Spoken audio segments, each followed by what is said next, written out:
where Lincoln Center is today in the Upper West Side of Manhattan. And a lot of the scenes in the movie were actually filmed in that location, which is kind of cool. Next, we're going to shift gears and move on to a song by the iconic American band called the Dave Matthews Band. This is their song called Ants Marching, and it was arranged for us by John back there on the piano.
colleagues on that one. So good.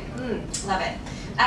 Next up, we have some George Gershwin for you, and he's known for so many of his hits that you might have heard of, such as Summertime, It Ain't Necessarily So, or American in Paris.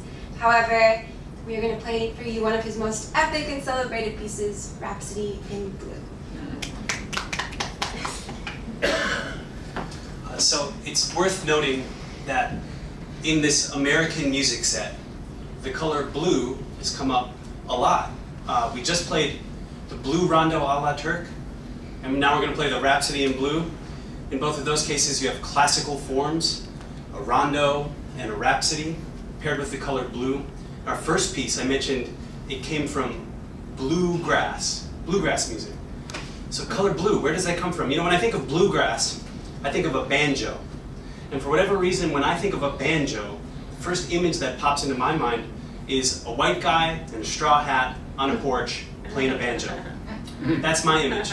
Well, the real story of the banjo actually helps tell the story of where the color blue comes from in American music. The banjo's roots are actually in Africa. And the way the banjo made it to the United States was through the slave trade. And it was when the slave traders realized that more of their cargo would survive, meaning more of the people, the humans on board, would survive if they allowed them to bring a banjo on board. So the color blue in American music comes from the African American musical tradition. Specifically, you can find it in, well, the spirituals, but also in the blues. There's something that makes the blues sound like the blues. It gives it its distinctive sound. It's called a blue note. Now, a blue note is something that I can't actually play. I can't play it because it exists between the keys. And you don't have to be musical to recognize it because it's a way of expressing that something's off, something's wrong. I can demonstrate it, kind of, by playing a major chord and putting a minor third on top. That note doesn't fit. The least musical person in here, whoever you are, you're going to recognize it, second row, you're going to recognize it, and then you're going to say, that sounds bluesy. Check this out. Major chord, minor note on top.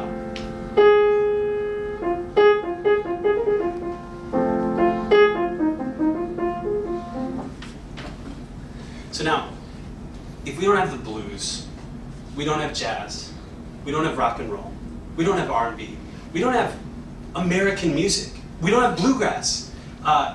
It's really fascinating to me that America's deepest wounds, which is our history of slavery and all of the racial oppression that we've experienced, it's fascinating to me that out of our deepest wounds come some of our most beautiful gifts as a culture. Yeah.